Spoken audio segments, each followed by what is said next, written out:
You know the name Miyamoto Musashi, the legendary samurai. But today, we're not really talking about him. We're going to dive into the story behind the story. The author, Eiji Yoshikawa, and his personal quest to write what became a masterpiece. Why did he feel like this was a mission he absolutely had to take on? So let me just start with a question. What if that image you have in your head of Musashi, the unstoppable stone-cold swordsman, what if that's all wrong? Just a phantom, a caricature cooked up over centuries of plays and stories, because that's exactly what Eiji Yoshikawa believed. And this slide just lays it all out. On the left, you've got the pop culture myth, this one-dimensional, brutal killer. But on the right, that's the person Yoshikawa wanted to find, a man wrestling with himself, full of inner conflict, searching for something bigger he called the way. Yoshikawa was convinced that this internal struggle, not the epic duels, was what could make Musashi a mirror for our own modern lives. So, that brings us to the author's personal mission. And let me tell you, this was never about just writing another adventure story. For Yoshikawa, the legend of Musashi was broken, and he felt this deep personal responsibility to fix it. And you don't have to take my word for it. Here's Yoshikawa in his own words. He called the popular version of Musashi a distorted phantom, totally missing the man's soul. He saw a huge opportunity here to strip away that caricature and bring the real human being, flaws and all, back into the light. So he basically had this three-part plan. First, obviously correct the myth, but he went so much deeper. Second, he wanted to create a modern hero, someone whose inner battles would actually mean something to the people reading it at the time. And third, and this is huge, he had a cultural goal. Japan was modernizing like crazy, and he wanted to use this story to reawaken a kind of strength and purpose he felt people were losing. Okay, so how on earth was he going to pull off such an ambitious mission? Well, it all came down to the novel's core philosophy. He had to completely redefine Musashi's most famous asset, his sword. He needed to turn it from a simple weapon into a powerful symbol. You see, Yoshikawa saw Musashi's life as just constant struggle, and not just against other samurai, but against his own earthly desires and conflict. This was a man trapped on a path of violence, and he was desperately searching for a way to find meaning, to find some kind of salvation right in the middle of it all. And this idea of the way, it's everything. But don't think of it like a religious path, like a monk hiding away in a monastery to find peace.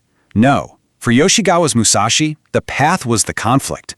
You don't find enlightenment by running away from your problems. You find it by facing them head-on and making that struggle your teacher. Which brings us to maybe the most radical idea in the entire book. The sword is no longer for killing. Yoshikawa completely flips its purpose on its head. It stops being a tool for taking life and becomes a tool for protecting it, for love, for self-discovery. I mean, this transformation is just profound. The sword becomes a symbol of the heart.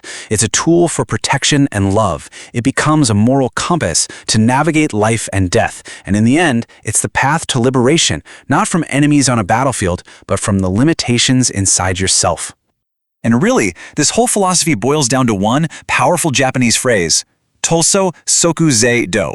Struggle itself is the way. It's like climbing a mountain. The point isn't just getting to the top. The purpose is the climb itself.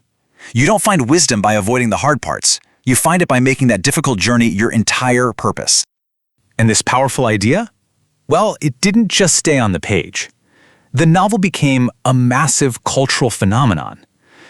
But for Yoshikawa, this wasn't some simple victory lap.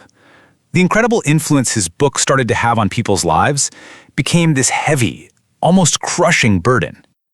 He was actually afraid of his own power. I mean, just think about that. He knew that a story, even what he called a mere novel, could completely change the direction of someone's life, and that was a responsibility he did not take lightly at all.